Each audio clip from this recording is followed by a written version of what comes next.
Capítulo de conceptos eléctricos, conductores y aisladores. Con anterioridad habíamos definido que la corriente eléctrica en amperes era una circulación de electrones a través de un material. Ese material lo vamos a denominar conductor cuando permita a esos electrones desplazarse con facilidad. En cambio, cuando esos electrones se encuentren con choques dentro de esa materia que no permite el paso de esos electrones, los vamos a denominar aisladores. ¿Sí? Esos conceptos son relativos, porque, por ejemplo, podría tener guantes de plástico aislantes para 500 volts, pero si lo pusiéramos frente a un voltaje de 13.200 volts, ya dejarían de ser aisladores y pasar a conducir. Entonces, este concepto de conductores y aisladores dependerá del voltaje que estamos hablando. Materiales conductores típicos son el cobre, el aluminio, y aisladores típicos también podrá ser la porcelana, el vidrio y demás. Elementos de un circuito. Resistencias. ¿Sí? En el caso que hablamos de buenos conductores o aisladores, estamos hablando de un punto intermedio. Una resistencia es un elemento en el cual los electrones se van a encontrar circulando con determinados obstáculos y se va a provocar una caída de voltaje. Va a provocar que circule menos corriente y existirá una caída de voltaje que será tanto mayor como mayor sea la resistencia. La unidad de esa resistencia es el ohm y se representa por la letra griega omega. El instrumento para esa medición será el ómetro. Hay distintos tipos de resistencias fijas, variables. Bobinas. La bobina no es nada más ni nada menos que un alambre enrollado, un conductor enrollado sobre un núcleo de distintos materiales. Cada vuelta la vamos a llamar espira, y ese conjunto de espiras va a formar la bobina que podemos encontrar en motores, transformadores y otros dispositivos. ¿Qué capacidad tiene esa bobina? De oponerse al cambio de la corriente. Evita que la corriente tenga cambios importantes. ¿Y qué otro efecto tiene? Va a provocar un retraso de la corriente respecto de la tensión. ¿Sí? En cuanto a efectos físicos prácticos de la bobina, cualquier bobina alimentada nos va a generar un campo magnético, que es el que aprovechamos para generadores y para motores. Condensadores. Un condensador no es más que dos placas metálicas conductoras separadas por un aislante, que también llamamos dieléctrico. ¿Y qué capacidad tiene? Es de almacenar energía. La característica de un condensador es la capacidad, y va a ser C, capacidad, igual a carga eléctrica dividido el voltaje. La unidad es faradios. En muchos casos, como es una unidad muy grande, usamos microfaradios. 1.000.000 de veces menor que un faradio. La capacidad va a depender de esos parámetros físicos del capacitor, o sea, de la superficie de la placa, de la distancia entre dichas placas y del material por el que estén construidos. Hay distintos tipos y en el condensador se provoca un retraso del voltaje respecto de la corriente. En general, como hablamos que en una bobina teníamos campo eléctrico, en un condensador vamos a guardar campo eléctrico.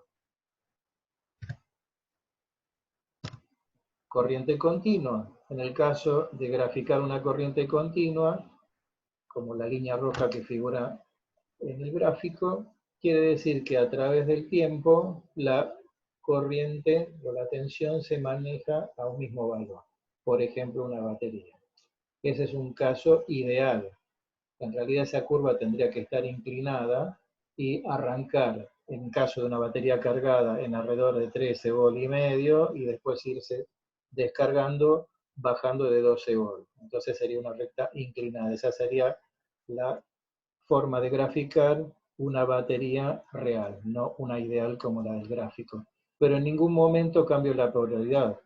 El borde rojo de la batería va a ser positivo, el negro siempre va a ser negativo. No cambia. La potencia consumida por un circuito de corriente continua, potencia P, en unidades de watt, será directamente proporcional al voltaje por el amperaje. En el caso de corriente alterna tenemos un cambio de dirección y de la magnitud. Eso se hace en forma cíclica, responde a un gráfico de tipo sinusoidal. Hay un fenómeno físico que es que si movemos una bobina cerrada dentro de un campo magnético, se nos va a generar una fuerza electromotriz, o sea, un voltaje dentro de esa bobina. Si simulamos el campo magnético con un imán de forma de herradura y en el gráfico lo representamos por el polo norte como el dibujo rojo y polo sur el dibujo verde, esa bobina que está dentro de ese campo magnético puede ser analizada en función de cómo va girando. En la posición que se ve en el gráfico, la bobina en el centro entre el polo norte y el polo sur, va a haber una compensación de los campos magnéticos de ambos polos y no se va a generar ningún tipo de voltaje. Estamos en el punto cero donde se inicia esa curva sinusoidal. Si empezamos a girar contrario a las agujas del reloj y nos paramos en un lateral de la bobina, en ese momento giramos 90 grados y vamos a tener ese lateral más cerca del polo norte. Se nos va a generar el máximo positivo. Es la parte más alta de la curva. Si seguimos girando 90 grados y ese lateral que está en análisis lo tenemos en la parte inferior, entre el polo norte y el polo sur, otra vez se neutralizan los campos y volvemos a pasar por cero de esa curva. Es la parte donde cruza el eje horizontal. Volvemos a girar 90 grados y ahora ese lateral de la bobina en análisis va a estar más cerca del polo sur. Tenemos el máximo negativo, la panza de abajo de la curva, ¿sí? Volvemos girando 90 grados a la posición original y otra vez volvemos a cero. Como cualquier generador va a ser una máquina rotativa, esta forma de onda se repite. En la figura tenemos dos sinusoides. Quiere decir que esa bobina giró dos veces dentro del campo magnético. La velocidad con que gira esa bobina es lo que llamamos frecuencia.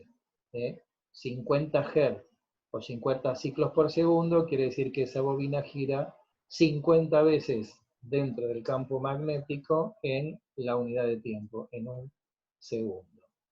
En el caso de corriente alterna monofásica, vamos a tener una fase que nos va a entregar la energía y un neutro que va a ser el retorno, el que nos cierra el circuito.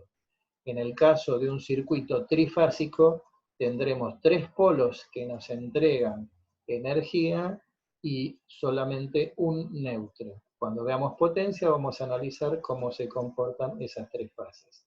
Pero si pensamos en un generador que nos entregue tres fases diferentes por un tema de simetría y reparto de los campos eléctricos, vamos a tener tres bobinas dentro del generador ubicadas a 120 grados, como si fuera una estrella de tres puntas. Y sobre ese gráfico de estrella de tres puntas, esa magnitud de cada uno de los segmentos nos va a representar el voltaje en cada fase. Muchas gracias.